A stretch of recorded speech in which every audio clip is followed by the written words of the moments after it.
Welcome back to the Coyote Country Homestead. I don't mind saying I'm a little bit tired and off to kind of a slow start today. So I'm waiting on the geo textile fabric to be delivered. When I get all of the groundwork done, I'll need that. So I don't know how big a hurry I am in that. It should be delivered sometime today, but that could also end up getting postponed till Monday. In the meantime, I really need to get all this concrete broken down. So that's where I'm going to start. We're going to do this a little bit at a time. I can really only go after this for 20, 30 minutes at the most before I'm just wiped out. So we'll do that and then hope the geotextile fabric shows up.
I was able to get a little bit more done this morning than I thought. I think I spent about an hour turning big rocks into small rocks.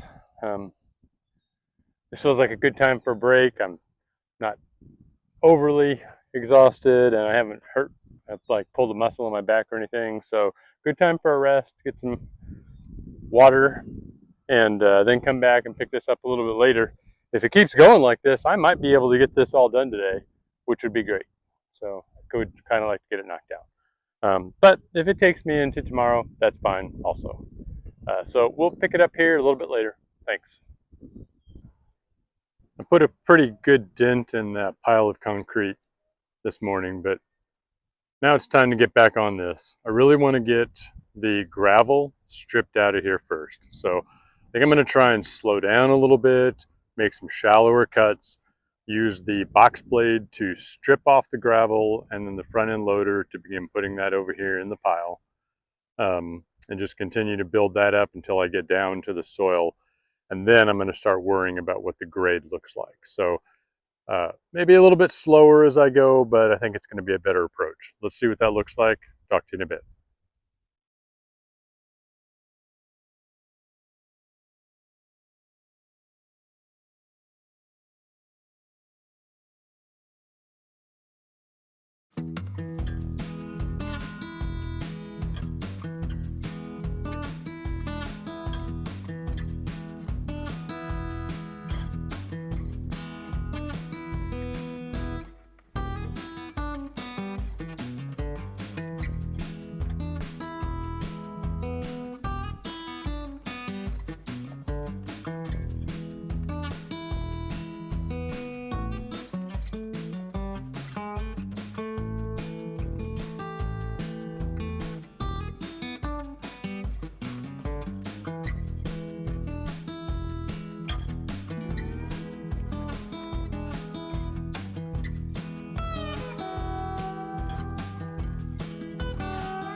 My iPhone decided to, well, it's not really my iPhone's fault. I've been recording all these videos on my phone and not doing a good job of memory management, and so it filled up and I missed an awful lot of the tractor work that I photographed with the iPhone. But you can see I got a lot of grading done. Um, the box blade was great. I'm looking forward to, I still have more. I mean, I really can't, I'm almost just in shock that you can see how high it is between, you know, this level down here and up where the gravel was. Um, I feel like there's enough gravel here for two projects. And I think maybe that's actually what happened. I think somebody came in originally and laid the cement and put gravel underneath that. And then somebody came along afterwards and graveled on the top of it. You can see that my gravel pile is like 3 times as big as it was. And I'm still pulling gravel out of here, especially on this bottom half of the driveway here. I'm very much still pulling gravel out of the ground. And I'm not low enough here. When it comes to over this area here, I feel like I'm just now getting down to the not even quite the minimum level. I mean, I feel like I need to strip another several inches, maybe even 6 inches out of there before I start adding in the base, so that this will slope across and this low, drain into this low area here. By the time because that's where I want, right here is where I want grade to be when the project is done. And, I feel like we're just barely even. I've had to remove a lot, I've had to make a lot more pulls from this side, trying to bring it down. And even at that, I feel like we're just kind of level at this point. So I need to do several more pulls on what would be the right-hand side from this perspective so that I get that all sloping away from the building and away from the parking lot. But it's better for sure. We're making good progress. Also did a lot more work with the sledgehammer today. I've got some video of that. You'll see that. Oh, I'm going to put all this together. By the time you hear what I'm talking about now, you'll see what I've put together. But this is what it looks like at the end of the day. Again, really, really big pile of gravel there. And about half of the concrete that I pulled out of the driveway is already all broken up. I should be able to get that all done tomorrow. And then there's all that broken up riprap over there. So that's where we are today. So that's going to bring us to the end of part 3 of this series. On part 1, I said this was going to be a lot bigger project than I thought. I was right on the money. This is turning out to be a huge project. Thank God that I have the tractor and the equipment to get this done. There's just no way somebody could do this job without machinery. So I'm really pleased about that. So do me a favor, click like, click subscribe if you don't mind on this. The subscribe won't cost you anything. We're not going to send you anything, and we're not going to contact you via email or anything. But it will let you know when I have new videos published. And so if you're like following a series like this and you want to know when the next video comes out, the subscribe will do that. Mostly it helps me grow the channel. YouTube, that's a big metric for them, is the number of subscribers and the number of likes. So that would help me a lot. I sure would appreciate it. And I think that's going to wrap it up for today. Tomorrow is Sunday. I am really beat. I need to get some sleep tonight and then get after it tomorrow and try and get the rest of this concrete broke up. But that's what I'm going to do now. I'm going to shower, rest, and we'll talk to you tomorrow. So thank you very much for joining us out here at the Coyote Country Homestead. I sure am glad you're watching. I sure do appreciate it. I hope you're enjoying it. And we'll get to work on this again tomorrow. So thank you. Appreciate it. Bye.